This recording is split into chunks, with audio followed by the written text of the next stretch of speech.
empowering your life. Welcome to the Sphere.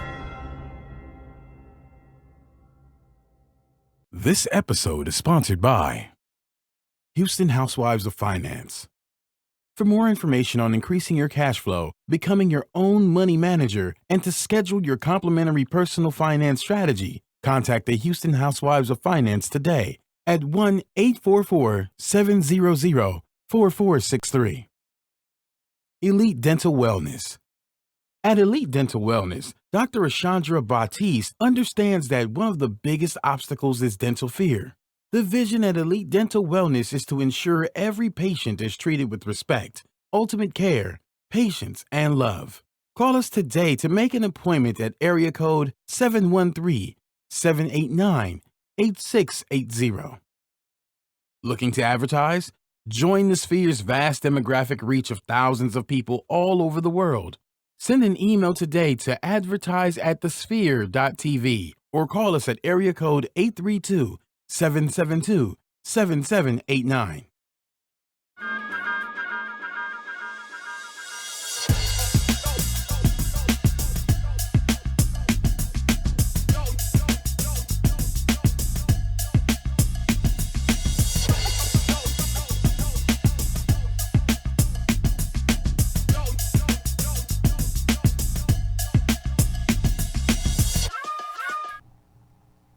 Good evening, everyone, and thank you for joining us for Society Now, a show that endeavors to bring you riveting content that invokes, inspires, and excites. I'm your host, Kira Laws, and you can follow me on Instagram at The Modern Day Cindy.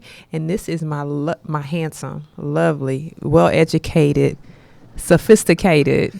I don't even know. Valentine's. Listen, thick, boy. I'm not laying it on thick. I'm laying it on real. Hey, because we do real things here, not fake things. No fake news. No fake news. No alternative facts. It's all the true stuff here. So who are you? And why are you here today? What's up, y'all? My name is Kalen Laws, aka Senor Wapo, and do me a favor, real quick.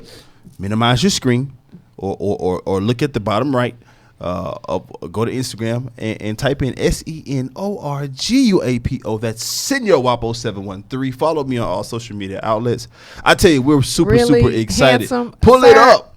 Pull it up. Pull me up, dang it. I'm just tired of it. I'm sick of it. Listen, we are super excited to come to you one more again, to be in front of the people, talking about real facts, talking about real issues, talking about just what's going on in this world today. And we have a nice man here today, a really nice, smart, educated man, a nice, smart, educated African-American man. And I got to say all of that because they say there's not too many of them around. Yeah. But there's one sitting right here. I mean, you are a nice, educated man, but you're my nice, educated African-American man. I don't know what Jerry's status is, but I'm looking at Jerry's fingers. He looked quite single to me. I don't know. He's single, but he's single and available, ladies, and he's smart and educated and all of that. But that's not all about him, you know. So let me tell us who you are and what space do you occupy? What space do I occupy? Oh, come on now, brother man. I'm Jerry Walters. I am the CEO and co-founder of Apadon Wellness, which is a cannabis research and development company here in Texas. Cannabis, y'all. Cannabis. So you mean the rapper? I mean the plant. The plant. Oh, okay, the other rapper with a not W. The clover, that y'all. You can rap. Right, the plant you can rap. Absolutely. Yes. So tell us a little bit more about that, man. What's the bit? You say research and development, but what all are you doing over there? Well, when we think of weed, when we think of marijuana, when we think of cannabis, we think of the negative stigma. Mm-hmm. We think of what those things are that may seem to be something we shouldn't be talking about. What we're seeking to do is educate the public, get everybody to understand what cannabis is, how it can benefit our lives, and then how we can use it to also benefit our communities. That's good. Now, nobody really thinks about cannabis as a way to benefit the community. I mean, you see it like we see, and I'm going to try to separate this as best as I can. I'm going to sift through this. We see on movies all the time, they always have persons that are in a practice that considered to be illegal, and like in drugs and and alcohol. Right. Well, drugs really, not alcohol, but drugs. But you see all this money coming in, right. And it's funding a lot of things. Right. We see it fund what we would consider legal ventures, and we also see it fund illegal things, right? Mm-hmm. But what Jerry's trying to do and what he's telling us is that, there is a way, because it's a medical. Absolutely. It's medical research and development. So I think that people just need to be educated more about what that means to you and what that means to building the community. Right. 2 parts. Research and development provides opportunity for revenue. We take our cannabis plants and we really look to heal ailments, or not heal, I shouldn't say, but kind of aid in things like people who are going through chemotherapy, other people who are experiencing things like PTSD in our soldiers. There's a need for a lot of these patients to kind of handle and deal with issues without using opioid-induced medications. That's good. That's what we've been given. They just pump that to us. They give it to our children in immunization shots. Yeah. They give it to us on an everyday basis and tell us that it's safe. But it's not. It's not safe. And it's interesting because the FDA is definitely in collusion with big pharma, right? Big pharma, FDA, they assist FDA and National Institutes of Health, all of these governmental organizations who are researching and or are giving their stamp of approval, if you will, on these opioid, on these medications. Yep. They're all in collusion. And so when you look at, we were speaking at lunch earlier or last week, and I asked you a question, and I definitely want you to let our viewers and listeners know what challenges are you running up against, from big pharma. Yeah. Because I know they upset. What are you at privy to share? Yeah. What can you share? What can you share? For sure. Everybody can always look online and look and see exactly what I'm saying, and I think that's the difference in what I'm about to say is that it's driven by data and science.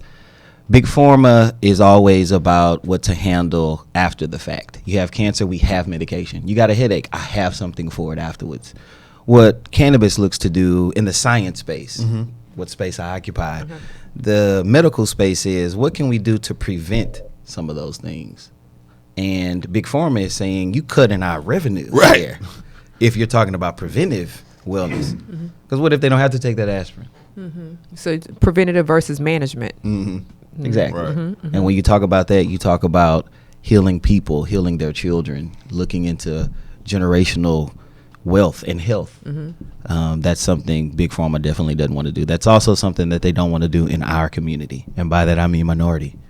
Absolutely. And I think that it's interesting because I think that it's such a negative stigma when it comes to, we talk about cannabis. I think people, especially minorities, are scared to even discuss it outside of a realm of a negative piece. We're excited to hear about, I think many of us are excited, like in a silo, about the idea of cannabis being used medically because, we've known for a long time that it's one of the few things that have not been altered, but one of the few things that haven't been, chopped up, like we think about cigarettes, we think about alcohol, the things that people put in their bodies that have been known to be poisonous. This is one of the few things that actually comes from the ground that was left here for us. I believe it was left here for us. For use, and it's been shown through history that it was actually used throughout history in a lot of I'm not going to get into this, but into a lot of things we actually lean on today. Absolutely. that formed these United States of America. So it's interesting because I want, somehow we have to get to a place as a community of minorities who have been unfortunately jacked up in a system with cannabis, which, like I said, I consider it a low-level drug, a very low-level drug compared to those white-collar drugs that people get less time for. So how do we kind of remove the stigma of cannabis in the community and talk about research and development for medical use, as well as how do we use the funding to help build our communities back up? Your voices. Okay. What you just did. Okay. I'm doing something for the people. It's so simple. They need to know. Yeah. If they don't know, then, all the other stuff that we talk about that's beautiful, that we have in place, that we're starting to do, that we can create, all of that stuff is a byproduct of them knowing, right? And so what we find is that you start talking about cannabis, the first thing, like you said, people don't want to talk about it. Right. Why should they? Black people go to prison for marijuana. Right. Disproportionately. Don't get me started. I know my uncle went to jail. My cousin went to jail. My mama went to jail. You start talking about cannabis like that. Who wants to keep talking about that? Right. Yeah. When you start having the conversation of, look what it can do now. Yeah. And it's more of a, I think, and we're not talking about just, I know your actual website educated me. It really did. Because it looks at not just the plant for the smoking, but it looked at, the difference between hemp, I think the TCH, the different, the things that are in the plant that are actually, again, left to heal. Not necessarily what people smoke. And it's different, people that are requesting or asking for the prescriptions for it in the countries, in the states that can get it, they're hoping to get the version that you can smoke. But we're looking at it from a different perspective. We inevitably we're in the belief that in the United States that it will be a legal, not illegal, a legal form of healing eventually, because it's been here forever. Yeah. So talk to us about that process, because I we had a guest on last week, Jerry. We kind of talked about it's amazing that we had her on, and then you're coming right behind us. We kind of talked about it, and I said, listen, I don't think it's been happening too often, but you were able to educate me and give me a different perspective. It is. In 2015, Greg Abbott, who is our Republican governor, signed the Compassionate Use Act, which gave the right for people who had children dealing with intractable epilepsy only. And I think last week in Texas, the first 6-year-old was able to take medication for the first time in Texas, and it was cannabis. Yeah. So he allowed those laws to be in place. Nothing changed since 2015. The only thing now is that they kind of halfway put together a scenario and a system to where if you had access of $500,000, you could then apply for a license and get it. But now what's happening is they're cutting people out of the industry. And this is not in Texas.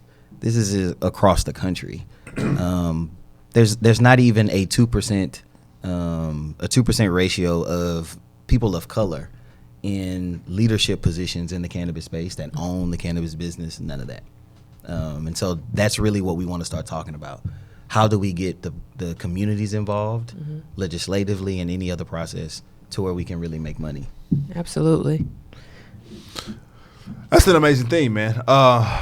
We I think everything requires a little funding, though. Everything requires a little funding, right? And should you need some assistance with your own personal funding, this portion of the show is sponsored by Houston Housewives of Finance. Did you know that only 4 states in the United States offer financial education? 33% or more than 77 million Americans don't pay their bills on time. 39% of Americans carry credit card debt from month to month, and 39% of adults say they don't have enough savings. Don't become one of these statistics. Let Houston Housewives of Finance advise you on increasing your cash flow and becoming your own money manager by scheduling your complimentary personal financial strategy. Contact Houston Housewives of Finance today at 1-844-700-4463 or email us at info@houstonhousewivesoffinance.com. Ask how you can participate in a complimentary financial literacy workshop near you. Houston Housewives of Finance are the new faces of the new age of financial services. So it's a lot. Like, of course, we love that particular company because it is educating people. And I think that's one of those things that we don't hear enough about is education in terms of financial literacy. We just talked about that before the show started. There's not enough communication about financial literacy in the home. It's not enough communication. It's more of like, no, don't do, not necessarily this is why we don't do. Yeah. And what you should do. Transitioning into your independence as a young person, understanding, the new freedoms you have when you get a little extra cash, what you really should be doing. And then, of course, like I said, when you want to grow as an entrepreneur, how do you really manage that? So what was your process in becoming an entrepreneur? Like, what was that for you? Because I know it wasn't like you just woke up one day and was like, okay, I'm going to get into this area. But you had to have some type of pathway to get as far as you've gotten. So what was that like for you? Stressful. Okay. That's honest. I like honesty. Difficult. Big word, y'all. Big point. If you don't have finances in place, it'll be challenging. Absolutely. And so, but it's you're able to overcome it. If you can get past the thought of this is mine, it's going to be challenging and difficult, then it becomes rewarding.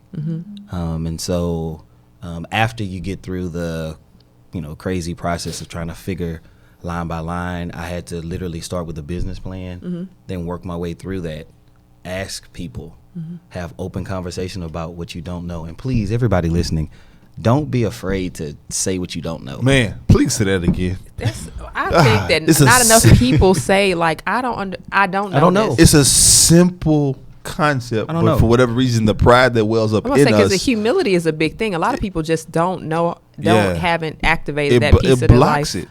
Absolutely. It opens you up to a level of vulnerability that other people see, and then they're forced to kind of, if you tell me, hey, I don't know this, can you help me? Right. You're either going to be like, I don't have time, or I can stop right now. Right. Yeah. I'm betting on you're going to say, I'm going to stop right now. Because there's sometimes you may not know something, and you won't say, I don't know. Right. I think that inherent, we don't, well, I'm going to say from my perspective and the people that I've engaged with, a lot of people don't talk about the pride piece, that whole, I guess, that structure or that strain about what I don't know, because it's a pride piece. It's some shame to not knowing things. You don't want to be embarrassed. And it comes from the home. I always go back to the home. Yep. There's, you have to be taught from the home how to ask for things, or you have to have examples or be exposed to examples, because maybe the home may not teach you, but be exposed to really strong examples of how to do blank. And asking is a big thing. How to do. It's not always how to fix something. It's how to ask for help, Because you get it right. Until you get it right. I mean, I know that, Kayla and I are in a space where we're able to interface with a lot of different people, and we're here to help, but you're not asking for the help, and we can't give you what you really need, because we don't know what it is. Right. I'm not a mind reader. And you know what I mean? And we would love to help you, but we don't know what it is. I can throw a lot of stuff at you, but now I'm wasting my time because and yours for that matter. Because I don't know what you need. Exactly. Yeah. So you ask for what you ask when you don't know something, and then you start building on that, building on the relationships that come from that. And before you know it, an idea becomes something you have on paper. On paper becomes something that you're executing. Execution becomes a business. Now Execution becomes a business. I'm sorry, I had to laugh at that. Execution, that is funny. Okay. Inside, we'll tell you off air why. Okay. So listen, it's one of the.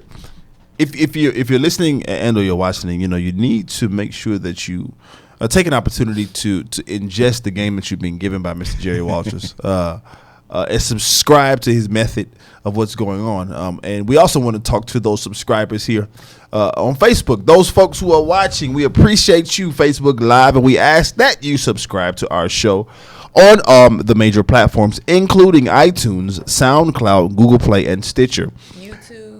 YouTube as well. iHeartRadio, all of that. Review our show at iTunes with constructive feedback. Share this Facebook Live post and the entire show with your family and friends, and donate to our mission to bring enriched and inspiring content each and every week. You can donate at www.thesphere.tv/. Okay, donate. Now, / is the one that leans to the right, y'all. Not the one that leans to the left. That's the / because if you do the other one, it ain't gonna work. So www.thesphere.tv / donate. The one that leans to the right. Donate. All right.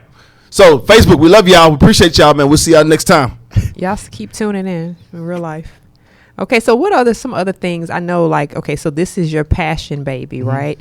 And so what are some other things happening in local and state, federal government that people really need to know that affects the community? Yes, the cannabis space, but really affects the community. Like, what are some things that you're aware of? Like, okay, maybe that people just need to know, like, that you're aware of. Locally here in the city of Houston, we all understand, or maybe we don't, that gentrification is here. It isn't just happening. So if you go in certain neighborhoods and you see it looks completely different, it was in the works 5 years ago, 20 years ago. It was city planning. It's a cycle. We need to really look into that and figure out, how they're taking our neighborhood and try to come up with design ways to stop it. So it's funny you mentioned that. So there's this thing that goes on across the country. It's really, really prevalent here in Houston. It's one of the biggest ways that the city has been redeveloped, and it's called a TIRZ, TIRZ, Tax Increment Reinvestment Zone. And so what that does is different areas. That's how Upper Kirby became Upper Kirby. Wow. Right. That's how Greenway became Greenway. That's the reason why part of South Park is now near town, where King's Flea Market is now near town. Because the community members come together and make this board. Either business owners and or residents create a board, and they freeze the tax. They go through all of these things, and they freeze the taxes for existing community members. Wow. But they double them not double them, but they raise them for folks who want to come in. So it creates a stronger tax revenue, right? Right. But after the freeze is over with, those persons who were already there, their taxes match with those folks who came in. And so, but there's no. So what has to happen is generally what happens is, you look at Third Ward, for example, or you look at South Park, parts of South Park, Sunnyside rather. The community members, oftentimes the folks who are doing business over there don't live over there. And so the community members, the residents, aren't part of the boards to help negotiate these tax hikes. Right. You see what I'm saying? Oh, my taxes are frozen for the next 10 years. That's great. I'm not going to get a tax increment. I'm not going to get a hike. But then after that 10 years up, it's just like kind of it's similar to an adjustable rate mortgage, right? Absolutely. You see what I'm saying? It's an arm. Yeah, it's an arm, but for taxes. And so that's a big reason. That's a big way that folks need to know, and this is happening across the country. That's why a lot of people lose their homes With taxes. They can't afford the taxes. Is it that, and see, that's a great, it goes back to what you were saying about knowing, because I think there's a couple problems when I look at the community of Third Ward. Number one, we don't live there. Yeah. Right? We don't live, we're the generation who said we're going to get our education and move out. Right? So the people that are there are who? Our grandparents. Baby or people boomers. who really don't care, doing whatever. We have to educate on how that can be an opportunity, because they're doing it. So what is the benefit of what they're trying to really gain out of that? If you're a homeowner in the Third Ward area and now they tell you don't have to pay taxes, that gives you a cash flow at the end of that year, right? Right. You take that cash flow and reinvest it in your community by doing what? Maybe you put a strip center there for a barbershop to be there. Right? Now you're gaining revenue. So by the time it's time for you to pay those taxes, you don't care if it was a 25% increase. Right. Because now you own more of the community. Absolutely. And that's what they don't teach us. That's good, Jerry. And I want to change that. I love it. Let's put the money back where people can use it, because one of the things that you mentioned is that we usually move away after we get we get to a certain place, we move away. We're not really able to come. I think sometimes it's ability to come back in because right now the cost of living in a newer place that you can actually manage It's gentrified now. It's gentrified, so it's very expensive. If you go over there and just try to buy something this small, it's a lot of people just can't afford that. Yep. And you try to get into an older home, and the amount of repairs and tax, assuming that liability, it's almost like I don't even know how to. So I think that being able to, like I said, put the money back into the communities that need it the most, and maybe even develop some type of community development programming that helps or partners with those people that are of the minority background, and said, hey, this is what we're able to match or give you, or some type of funding, like create something that allows people to come back and reinvest into places where they're from or where they have a connection to. One thing that I talked to my students, a few of my students about significantly, was creating their own investment group. It's very, very easy. Take their refund check, and for anyone who has college children, please, college age kids, please listen to me when I tell you this. Take their refund check, get 4 or 5 students to take some money from the refund check, put together a pool of money, get with a financial advisor, put together a pool of money, and then go and buy them a plot of land near downtown. Not something that's developed, just a lot. Then at that point, they have leverage in the community. There's instant equity, within the next 18 months or so. And they begin to reinvest into the community and be able to make decisions and empower themselves financially. Right. And I actually had a group of 7 students who did that this past semester. That's amazing. They bought a plot off Trujillo. They bought a plot off Trujillo. And they're holding on to it. Yeah. That's what you hope to get the we were talking about generations. That's what we hope to get the generation to understand. They took slavery from whipping chains, no pay. Right. To corporate America. You get paid, but you ain't with your family. Just think about the normal corporate America person. Right, yeah. But and I tell people that all the time. I was like, my choice is to change career midlife or whatever that looks like, whatever midlife is for everyone. Wasn't because it wasn't just because I, was bored. I was, for sure I was, but I was like, but it's quality of life. For me, it's quality of life. I'm like, I could be doing a lot of other stuff. I'm skilled in a lot of areas. So I'm like, so I want to enjoy my life, enjoy my family. For me to ever get to, I guess, that place of nirvana or utopia where everything is lovely, I would have to work triple times as hard just to get a quarter of what everyone else was getting, knowing that I was already facing a lot of barriers, right? Knowing that those glass ceilings are very real, and that a lot of people just don't view it's inequity in corporate America. It's inequity. Heck, it's inequity. Well, I'm not even gonna go there, but there's inequity in the workforce. Unfortunately, regardless of just your minority status as your ethnic background, but also your gender, and also maybe even comparisons within education. Just recently, I went through something like that where people are like, you're just a blank. Wow. You're not qualified enough. And I'm like, well, how many more qualifications do I need? Right. I mean, but now it's a competition, but it creates that cycle of debt. It creates that cycle of dependency on fulfillment. Like you just never, it's almost like you're never going to get there unless you find your own lane. You have to not just find it, create it. Right. To create your own lane. And that kind of deal it upsets me. It just doesn't make me smile. It doesn't make me smile either, but this portion of the show is brought to you by Elite Dental Wellness. At Elite Dental Wellness, our vision is to create a welcoming practice that will offer exceptional dental care and a lifetime of dental wellness. We are committed to the finest possible oral care and the overall health and well-being of our patients. Elite Dental Wellness is built upon a foundation of integrity, expertise, and service. Through our commitment to modern dentistry, continuing education, and a friendly atmosphere, we strive to make our patients feel that they are a part of our family. Dentistry can be scary, daunting, and uncomfortable. Dr. Baptiste and her team work tirelessly to ensure your comfort. Make your appointment today with Dr. Ashandra Baptiste at Elite Dental Wellness by calling 713-789-8680. Again, the number is 713-789-8680. Elite Dental Wellness. Listen, take care of your fronts. Please take care of your fronts. And I say it every week, y'all. It's not just about the way your teeth look. It's about your health, your heart, and your brain. Yes. Indeed. It's not an isolated matter. I mean, we can all go and get some, over the counter teeth regimens and wait till your teeth fall out and get some fake ones and all that stuff. But it's so much deeper than that. So much deeper. take care of yourself. Speaking of this deepness, what we got going on in this world today, Kira? Okay, so let me tell y'all, and this is, it's a do you care, should we care type of thing. Yeah. So at Princeton University, I think this was last week, 6 students walked out of class because the professor this anthropology professor, of course, wanted to, I guess, figure out, he was learning the hard way that he shouldn't be practicing the word Nigger in class. And he said it a few times before 6 of the students walked out, and they said it was disrespectful. And they thought it was, he was really poking.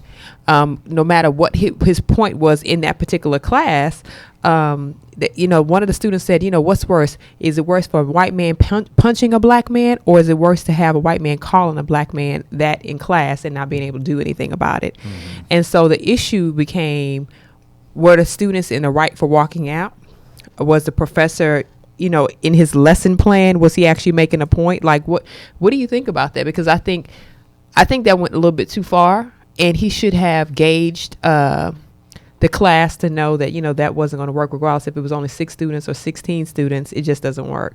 The question is, when is the word appropriate? I know we have this conversation all the time, and I think within the African American community, in some areas, people throw that word around like confetti and don't really think anything about it when they're addressing one another. Right. Is it coded such that it's only appropriate when you're addressing someone of the same race? Or is it a situation where we should just be like, we need to get to a place where no one is able to use it, therefore it doesn't seem like it's a double standard? So, Jerry, please chime in. I think, the double standard exists, and it's unfortunate. But can we stop it though? Listen, it's. we don't have to. You don't think so? We don't have to. We didn't make the word nasty, nigga. nigger, however you want to say With it. the A or ER. We Right. didn't make it nasty. We didn't know. We didn't originally speak that language. So what we've turned it into. That's the interesting perspective. What we've turned it into is a term of endearment to one another. I can say nigga in 5 different formats, and you know exactly what I mean in every nigga. Yeah, right. Nigga. Right. It's, but what makes it interesting is when we talk about even, I think, the history of English language, right? Right. Mhm. Language in general, knowing Right. that word itself really did mean black. Yeah. So And- it comes from the word Right. nigus, Right. which was It mean- king. Which was king. It meant King, black. yeah. And I don't know if out of our sensitivities through slavery that it became such a negative word, and maybe because our lack of education during that time, we weren't able to use the word as empowerment because it was used against us. Yeah. But it was actually, and then like I said, traveling, that word traveling over continents through, through people, it probably took on this different Yeah. spelling, this pronunciation, which gave it a different meaning Yeah, for a lot it of did. people. It's like playing a telephone game. Right. So many lost meaning. Right. So many linguists they postulate that it wasn't until right before Jim Crow era that it became such negative. So Okay. around the 20s and 30s, this is when it became, Jim Crow started in the 40s/50s. That it became negative because that's when civil rights. That's when you started figuring out that there was a lot of equality or lack of equality, and people were woke, so to speak. And so prior to that, it was just another, like you said, it was just another word. It was Right. it was just another word like black or African American nowadays. So it's I think we have the conversation now because we have folks who lived through the civil rights alive, Right. And so they particularly associate the water hoses and the dogs and the Bull Connors and all of these kind of folks with that, and so that's appreciated. Yeah, and it's a painful moment. So it's one of those things. You provide a very good perspective on that, Jerry. That's what's up, man. To keep talking about it in a negative sense continues to make it negative. So do we need to change the conversation to let's start going back to our history and let's actually see the evolution of this word. Yeah. Because that actually is a good idea. Yeah, because even when we think about other words that people use negatively, like the word bitch, you know what I mean? That word actually meant dog. And it, It was a female dog that was in heat. right. But it, jackass. Right, same I mean, thing. same The word thing. ass. The word ass itself. A lot of words that we've used because of our connotation to it we have ascribed so much negativity to it. Right. And a lot of times that wasn't the original intent. Now, is that the miseducation? Right.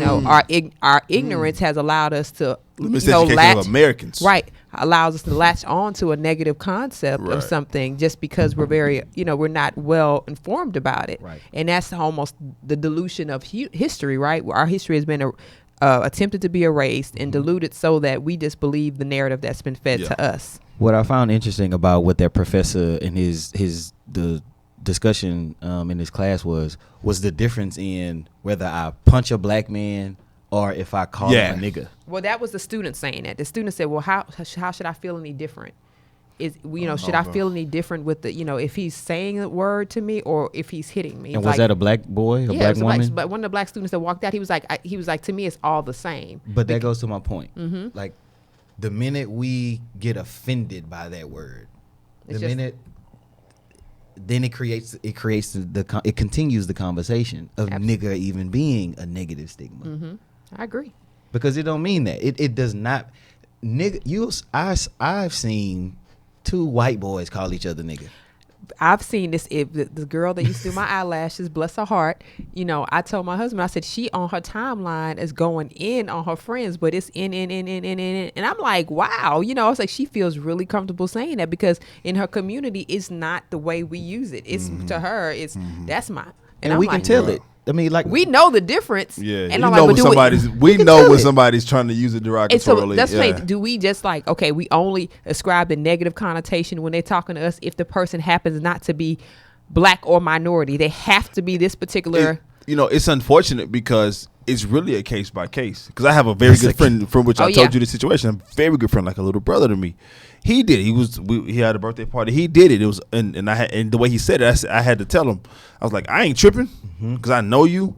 But be careful, because you mess around, say around the wrong one of Right. us, and it'd be a problem. You know what I'm saying? Yeah, but it's generational, though. It's right? Because for their which is generation, still the wrong, yeah. Because that he's 10 years our junior, so he's like, this is normal for us. yeah, it was. My daughter is 15, and she. Stop. Yeah, Jerry, you have a 15-year-old I have daughter. a 15-year-old daughter. I remember when she was I born. didn't even know Jerry had kids. Jerry Yeah. don't like he have anybody's children, y'all. He over there, he got that Benjamin Button going on. Going backwards. He going Cannabis. backwards. Look, Cannabis. oh, there it is. Ah, Plug. the truth came out. The truth. Cannabis. Is that. Yes, it They is. use that word freely. Yeah, it is. Right. Yeah. Mhm. And when I asked her about it, I was like, hey, you know the history of it? Yes, Daddy, I know the history. Uh-huh. I know the bad connotation it has, but we didn't experience that. Yeah. And that's just true. That's just facts. Yeah. Absolutely. Daddy, when I went to school, you here we go again. You enrolled me in a school that was diverse. Right. So this is what you get. Now you want to look at me crazy because my friends are saying that word and we all just say it because that to us is just another word. ding. I mean, Well, it's such a differently. the dichotomy of this is so it's complex. I love it and it's complex, but again, I think that over time, and my parents sometimes cringed. My parents are from Memphis, so they're from the homes of the home of civil rights. So they have the such struggle. the memory for them is totally associated they with remember, something they else. remember All school. They remember school being closed when Dr. King was shot. You see what I'm saying? And so it's one of those things that I tell them. I said, your grandkids, my children, the power that word has will be almost obsolete at that point. Yeah. I really believe it is, because the generation after us, like as we just said, they're like, whatever. You know what I'm saying? You still got to be careful. Look at how the word evolved. Right. It takes a few generations to kind of break things. Yeah, it does. We were really, when you think about it, we were really close to it. Yeah. Even like as I said, kids of parents who experienced that. Yeah, our they parents really- lived through Jim Crow. Yeah, And so it shouldn't be forgotten. No, absolutely That not. time shouldn't be forgotten. It's a part of American history. Right. But we have to grow because there's now a bigger issue. It's not just if you're black you're discriminated against, or if you're Hispanic, or it's if you're poor. Yeah, classism, baby. So let me ask you this. So I was doing my research, and just recently a museum is actually publishing or posting in a museum an artifact that they found, which was a slave Bible. And a slave Bible that reportedly omitted certain entries, or all the entries in the Bible that talked about themes that were associated with freedom, to keep the slaves oppressed. Now we know we now read, the New King James, the King James, the Message. We read all these different versions and and translations of the Bible, which we would think would be more complete because everyone's reading them. Mm-hmm. But to find one that actually has freedom themes omitted, do you believe that that's associated with how possibly our great-grands and our grands, and maybe the thought processes of how they were passing down certain information to even our parents, and then maybe their slowness to be free in a lot of areas? What do you think about that? I mean, it's because that's kind of hard to get over. So that doesn't shock me, because what first of all, let's just be honest, it's smart from the slave owner's standpoint. Absolutely. It's true. Yeah, it's just smart. Like, you might learn how to read. So if you do learn how to read, I don't want you to read anything that's going to put any kind of thoughts for you getting away in your head. It just makes sense, right? Mm-hmm. It sucks, but it makes sense. But it's on par with what's been done with Christianity, which is a larger conversation, right? There are these 11 books called the Apocrypha, right, which were deleted and omitted in the 19th century. In the current Bible of the 66 books weren't the original books that were, for lack of a better word, ratified by the Council of Nicaea in 25 AD. So again, smart. The Christianity is something that's been debated since. This is why a lot of other denominations and or sects of Christianity, they believe that Christianity is the white man's religion for this kind of thing. because they're like, you don't realize that you're reading something that's not complete and full, but goodness, we lost so much stuff. Yeah. And so the themes, I could talk this all day. This is, I'm a preacher's kid, so the themes that are there, man. We were taught. I grew up. I'm Baptist now. I don't think it'll get out of me, but we were taught that the Bible was written by holy men inspired by God. Right. History teaches us that those men were kings and, smart people who all came together and said, this is what we're going to make the Bible say. Right. So if those men could come together and decide what was going to be a part, what was going to be excluded, remember when Jesus said that? We're not going to put that. I want that in there. Remember when this happened? That don't go with the beginning part of the story. So we got to all make it make sense. Yeah. Right? The likelihood of that happening is, The likelihood of somebody else coming and saying, well, freedom. Well, you don't want them. Oh, yeah. thinking they It's can get very, free. very much possible. Omit it. What we saw that in Birth of a Nation, Absolutely, they kind of showed that it was more things. We don't want you can't preach about these things. You preach about just submission. Right. You preach about your loyalty to your Right. as Slaves a servant. obey your masters, right. Slaves obey your masters. You emphasize that And because if you want to go to heaven, do these things. and if you want to go to heaven, do these things. And it was that's unfortunate. But we're here. We made it. Despite it all, we made it. Despite it all, yeah. Despite it all. But let me tell y'all something, though, about how awesome it is that we made it and we have the ability to be able to have these type of shows. This portion of the show is sponsored by The Sphere. Hey. Are you starting your own business and looking for a place to advertise? Do you have a need to reach out to thousands of people across the world to build your brand or sell your product? If so, get your product placement and advertising needs handled right here at The Sphere. We offer a wide variety of content delivery platforms, including iTunes, Google Play, YouTube, Stitcher, SoundCloud, on and on and on and on and on, and iHeartRadio. Plus, we have a vast demographic reach within the United States as well as the modern countries across the globe. Our enriched content and inspiring dialogue, coupled with your strategic ad, is surely to hit the mark every time. Call us today at area code 832-772-7789 or send an email over to advertise@thesphere.tv. Again, the number is 832-772-7789 or advertise@thesphere.tv. Come on, push your content, push your products. Push your product. Alpadon Wellness products coming. Oh, There it is. What else we got, Kira? Okay, so another thing that's happening, because the Bible is interesting. Okay, this past weekend, Kayla and I were out, and I showed them this article I thought was amazing. Native American Council offers amnesty to 240 million undocumented white people. Now, what's the catch about this, y'all? Okay, so y'all know that I love it. Okay, so a couple of weeks ago, I was reading an article about how there was talk that the Native Americans were going to try to extend amnesty to undocumented persons, considering that Trump's plan right now is only to extend it to, I think it was 1.8 million or 18 million or some crazy small number. 1.8. Yeah, 1.8 million persons just to get this $23 billion for this wall. He's really adamant about this wall. That we're going to pay for. And that we're going to pay for it because the man told us he wasn't paying for it. The Mexican president said he's not paying for this wall. So the Native American Council, after meeting and really deliberating, it was like, we're willing to give 240 million undocumented whites, European whites, amnesty if they would write a letter, Kaylin, and agree that they're apologizing for the stuff that they've done. They have to, and if they have land, they have to give it back. Crazy, y'all. Wow. This is funny to me because I tell people all the time. I said we're in a really interesting place. Although this is 2017. Proved to be very challenging. It was very much tumultuous for a lot of people in the U.S. A lot of people were like, what just happened? We just went through a whole other time warp. We can't believe that we're watching an administration go through some of the things that we've seen happen.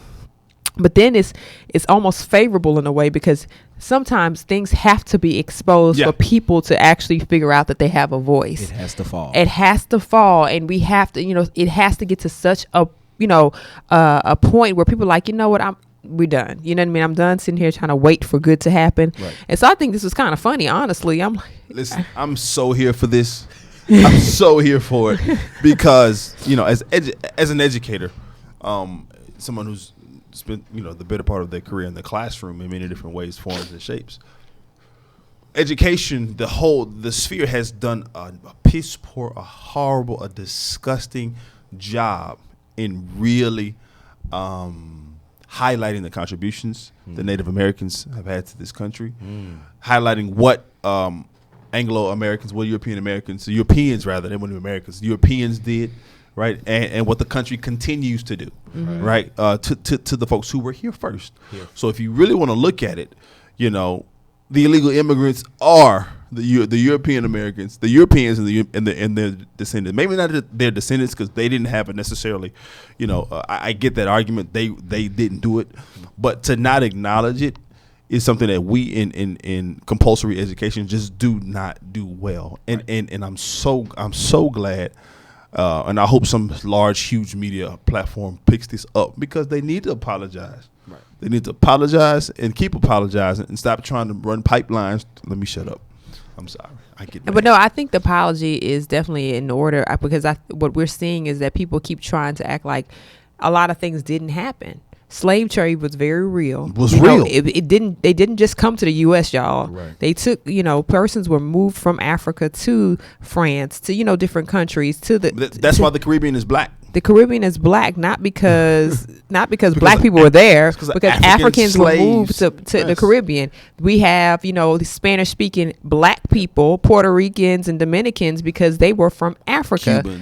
Cubans, they were from Africa and they were sent over there and mated, right. for lack of better term, right. And now we have the situation where a lot of us, again, to the conversation we had before, a lot of us don't even know what our identity or what right. country we're from, because we can't identify where we're from. We just know we were moved around. And shouldn't we be so empathetic and sympathetic to them? Because the Europeans and the Spanish did it to the Native Americans first. Yeah, that's true. They came over here, they washed up on the Native American shores, and they just treated them by accident crap, because that's not what they were looking for. They gave them tobacco, right? Smallpox, syphilis, they war. Were looking for gold. They were looking for gold. Okay. Christopher Columbus told Queen Isabella, who was in Spain, right. that if I go and you give and me not this fall stuff, off the earth. If you give me this stuff, I can go find you some gold, which was the traded thing back then. That was what everybody used to really do commerce. I can go find you a bunch of that. So she sent him out. The first few times history teaches us he didn't find anything. He came back. On his last attempt, he then went and washed up on the shores and took those people as well as everything else as, look what I brought back. I brought you back some gold. I brought you back all the stuff that the Native Americans gave him, by the way, as a, hey, let's do trade. Why? Because we traded with other people that were dark skinned way before you washed up on these shores. They were always trading with the Moors. Absolutely. Always trading with the Moors. Always trading with the Moors. That's why Native Americans, even during slavery, always treated us kindly. Yeah. Because they knew our ancestors. Yeah. They were taught about who we were. Talk. So to see us here now defeated and changed, they didn't understand that. It was like, how did this happen? Let's help y'all. Come on, let's restore y'all, because we know who y'all are. Right. That's so sad. We don't know our history. We don't know our history. Because again, compulsory education, don't get me started. Compulsory education, has failed.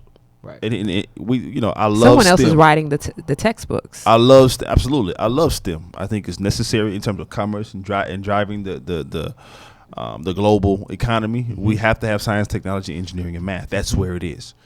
But you cannot lose an identity in a whole group of people. We're losing an identity. We're losing a whole group of people are losing their identity. Right. And it's unfortunate. It's making a lot of people.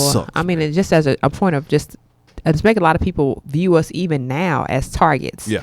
We're seeing a lot of, we're seeing maybe it's not an increase, maybe it's always been there, but it seems like an increase of bullying, against African Americans, an increase, minorities in general. I just recently read that a Texas school claimed that it can't be sued for failing to protect a black student from bullying. Now, I'm trying to figure out why you would think that you wouldn't be, every student deserves to be safe.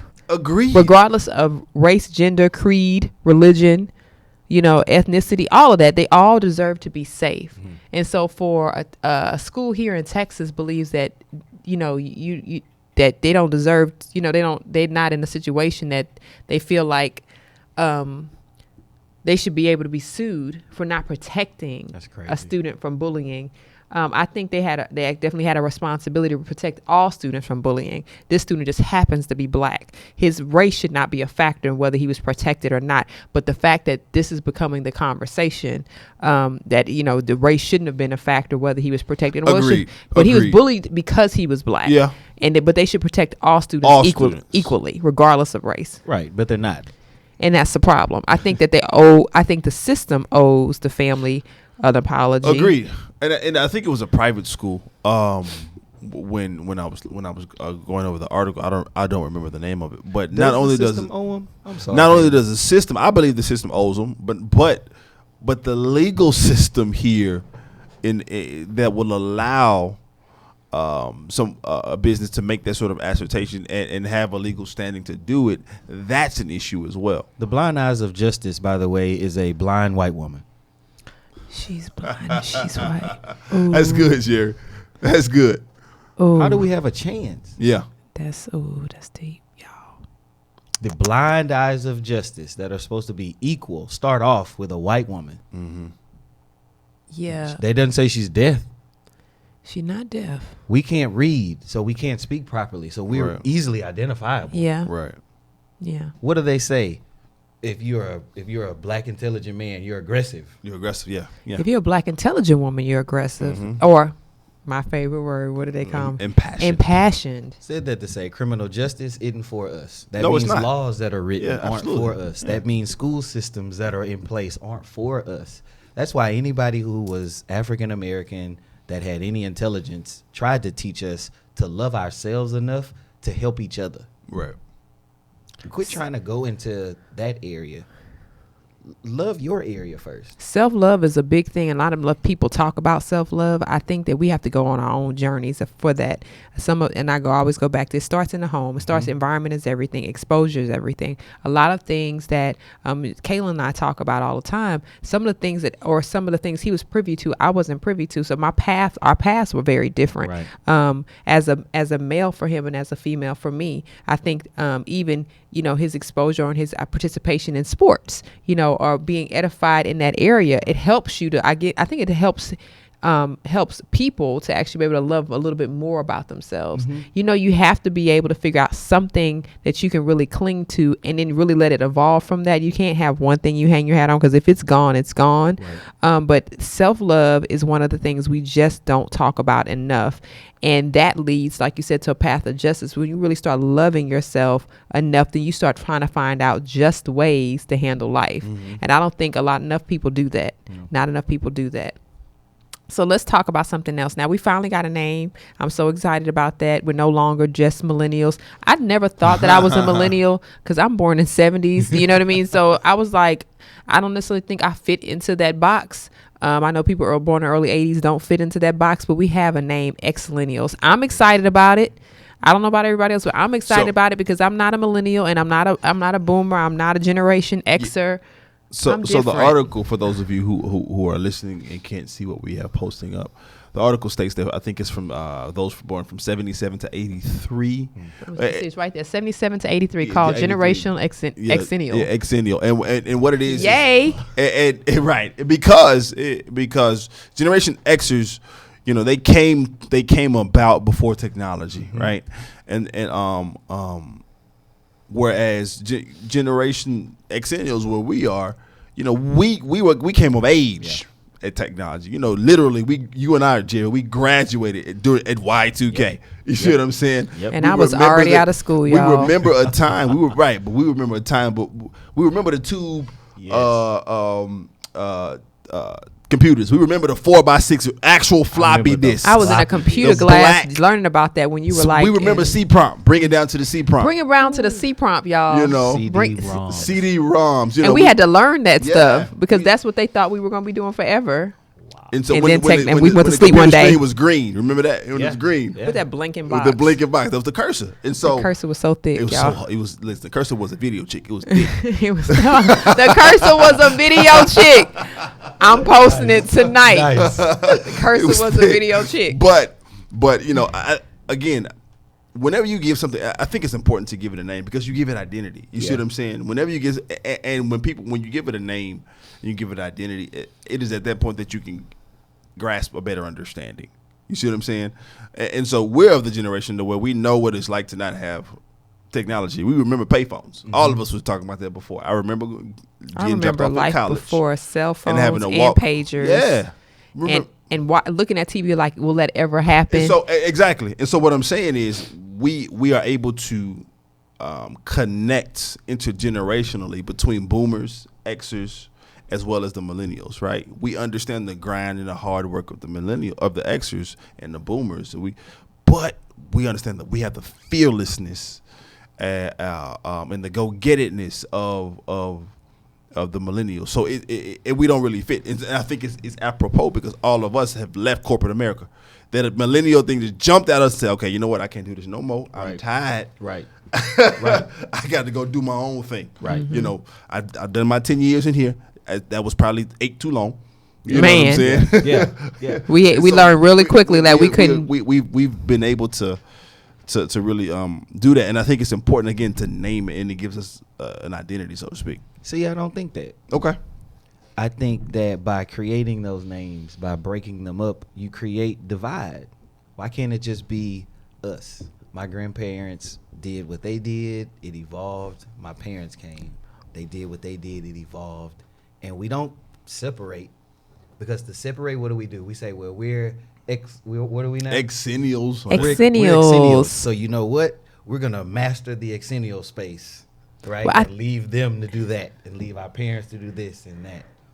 What if it's just us? We do what we do, and we pass it along to the next generation of people who pass it along. I think people want to have a way to define it, because the truth is we've changed, our economy or our world is advancing so quickly that we have to take in consideration that people, when they're born at a certain time, their experience is going to be totally different. And we have to be able to conceptualize that. Okay, I can't expect little Dave to understand where I'm coming from because he didn't grow up in that era. So me talking to him about some things that I experienced, it's unfair for me to think that he's going to be able to immediately connect with me. I think it was done to give people more of a way to be able to, like, okay, I understand that you look at things differently. I do agree that we need to pass information on. I think information needs to be passed on, but it needs to be passed on in a non-biased way. I think the names are essential for those people that need to know, okay, who I'm talking to may not be able to identify with me at all.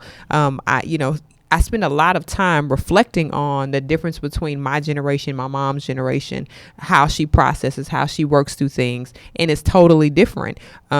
Their experiences, although she works in front of a computer every day, she has internet, she has a smartphone. I have to remind her, but Mom, you don't have to log on to the internet to use the computer. You have a smartphone, like your phone does, and all of that, and a tablet. Right. And she still has to work through that. Although we've had this technology for a long time now, she's been around twice my age. Right. You see what I'm saying? So Right. she's seen some things, and she's went through a lot of life cycles. So technically she's 2 cycles behind us. Yep. So it's I think the names help people to, I guess, associate or be able to differentiate between, okay, where are people at in their cycle of the information, so we can be able to give it to them where it is palatable for them. Mm-hmm. So the human mind, is we look at things in strata, different stratospheres, different levels, different categories. That's just how we're wired. I think this isn't any different. We look at God in that way. God the Father, God the Son, God the Holy Spirit. We look at matter,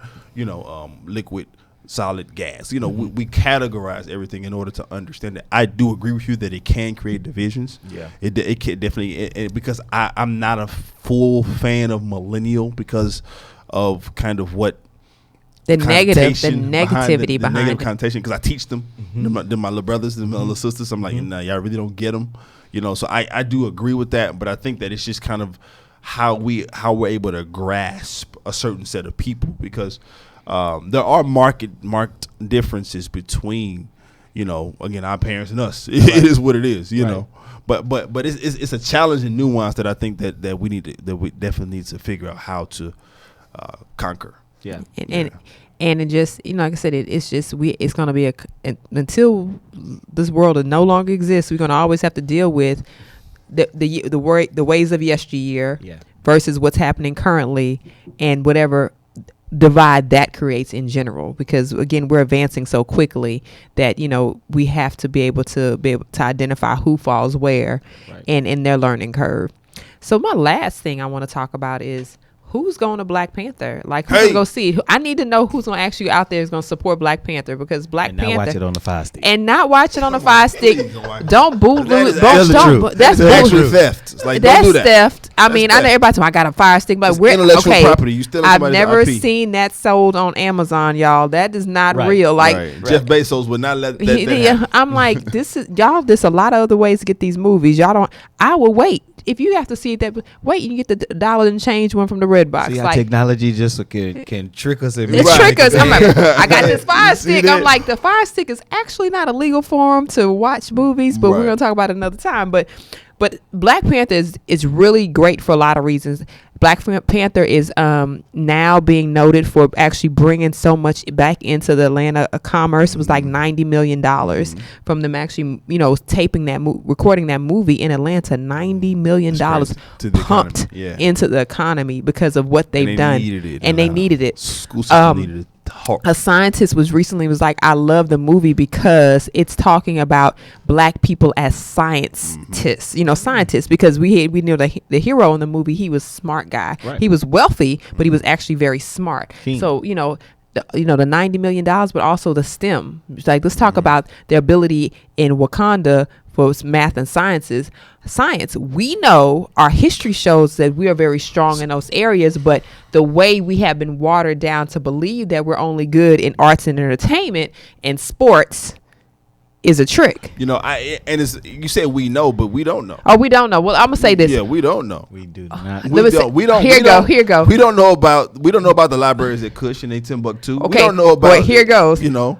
Some of the other generations, the baby boomers and older, how about it? know that we were good in math and science and whatnot, but those after that, it was lost. Somehow it got lost. I don't know if it was when we had to start digging up the hidden figures and figuring out that we actually had Black people in NASA doing great things. When we stopped realizing that we had great representation as, you know, neurosurgeons that we never heard about until they started running for office. You know, things like that. Like, we didn't know how much. You know what I'm saying? He actually was a dope. Yeah, a world renowned. He should have stayed there. Yeah, brain surgeon. Like, why didn't we know these things? Like, these are things that information that we didn't share enough of. Now we have the platforms to share this information. We need to share it regularly. But they were like, you know, we don't talk enough about Black people in these spaces, and that's why they're great. This movie is going to be great. Excuse me. Even with some of the characters we talk about so often in Black history, like a Benjamin Banneker, he designed the District of Columbia. Yeah. That's right. And that was all trigonometry and calculus. Yeah. That's it. And so, but he's somebody that we talk about all the time, but we don't reference that fact of him. You know, and it's a shame that, you know, I challenge all of our listeners and our viewers to go study the ancient Egyptians, to go study the Kingdom of Mali, right? For Mentu Mansa, to go study read about the scrolls in the libraries at Timbuktu, right? Over in Kush, you know, these not weed, but actual the place in Kush, because we, you know, ancient philosophers like Greek and Roman philosophers went to Africa to study under these civilizations, to understand math and science, to understand anatomy. Like, we know the body and anatomy. The first autopsy. I mean, Egyptians were doing autopsies thousands of years before medicine was. You see what I'm saying? So this is what we know. This is what we do. Right. And I love it. Like, growing up, my favorite Ninja Turtle was Donatello, because he was a science guy. He tells me this all the time. Like, I was trying to do invisible potions and put my purple rag over my head, man, because science is so dope. We need to step up and acknowledge those, you know, figures more. Absolutely. We don't do it, and it's watered down. And those figures can be relatable to what, you know, now we were talking about the breaking up into, you know, generations. they may not be interested in the Rosa Parks anymore. There's nothing wrong with that. Yeah, Nothing the store, wrong. but There's but nothing wrong. a lot of Who stuff can has replace shifted. her? Yeah, Who replaces Rosa? That's my thought now. the fight is now different. Who replaces Martin Luther King? He doesn't have to go and say that I have a dream speech, but relative to the times, who is that person? Who is Yeah, that guy? that's Right? absolutely. That's, President Obama was huge for us, yes. right? Because we were the ones. I always say that we really are the generation to always be talking about the whys. That new generation needs to be. Here's the solution. We did it. Right. We The were able whys, to they're the understand. how. We uncovered it, right? We uncovered it, right? Our parents, they just went They with the dealt program. with it, yeah. We said no, it needs to be fixed. That next generation needs to say, here's a solution. Jay-Z, while people may say, whatever you want to say about him, he's successful. He's worth $500 million. He can affect people in a big way, like he did with that album. Right. They gave that generation the thought to say, what can I can invest I what? shouldn't be buying this Right. car. It should be What is actually buying art? Right. It's a game changer because he was like I'm getting to a point where I need to educate my people because clearly Right. we're falling. And he's always done it. He's always done it, but a lot of people were not listening because one thing I say, he's always been very witty and smart. Right. He But reads a lot. He reads a lot.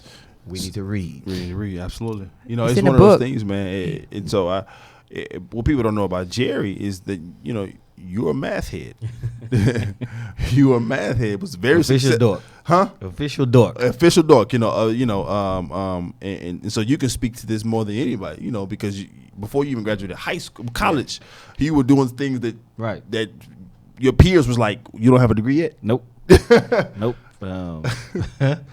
Because we are limitless. We don't have any real boundaries, Come on, and limitless. No pills required. we no need to pills know required. that. Yeah. We need to be able to show what that looks like. Right. Not just say it. Look, I was working at a at a major financial institution at 21 when everybody and all my counterparts had degrees already in finance and economics. I was there right with them. Right? Look at what you can do. Push yourself and drive yourself to be that extra person, because we need those heroes. Hopefully Black Panther isn't just something we can say, look, we got one. Right. I wanted to spark people to say, I want to be Yeah. another hero. Yeah. Stand up and be heroes. Absolutely. That's a great way to end it. Stand up and be heroes. Stand up and be heroes. And, Well and done. I mean, this conversation today has been most inspiring. I mean, we learned a lot. We talked about a lot. We touched on a lot of things from community building, wealth, information, education, really educating and really being knowledgeable about what you need to do. Get involved in your communities, people, local and government. We have midterm elections. People need to be able to be registered to vote and actually vote, because it is. And I know it's weird because it comes up on us and we're not really aware of it. But be ready for it, and just take your time and learn about something new, and apply that to something new. And figure out your path in this world. My name is Kira Laws. You can follow me on the Instagram. I'm about to say on the Twitter. Right. On Instagram at the Modern Day Cindy. And you're my... Listen, I'm the man. I'm your guy, Kalen Laws. Senor Wapo on all Senor Wapo 713 on all social media outlets. And we have our esteemed guest, Jerry. Let them know how they can get in contact with you, man. Jared don't know. Jared don't know his social media. He don't know his handle. I'm getting into it now. You can you can go on Instagram at Jerry Walters 2. You can also look up Papa Don Wellness. I'll have that. Here in the city of Houston, there's some stuff called the Cannabis. There's some people in politics that are going out. Demetrius Walker is one of them. Excuse me. Want to put him a plug in. Vote for the guy.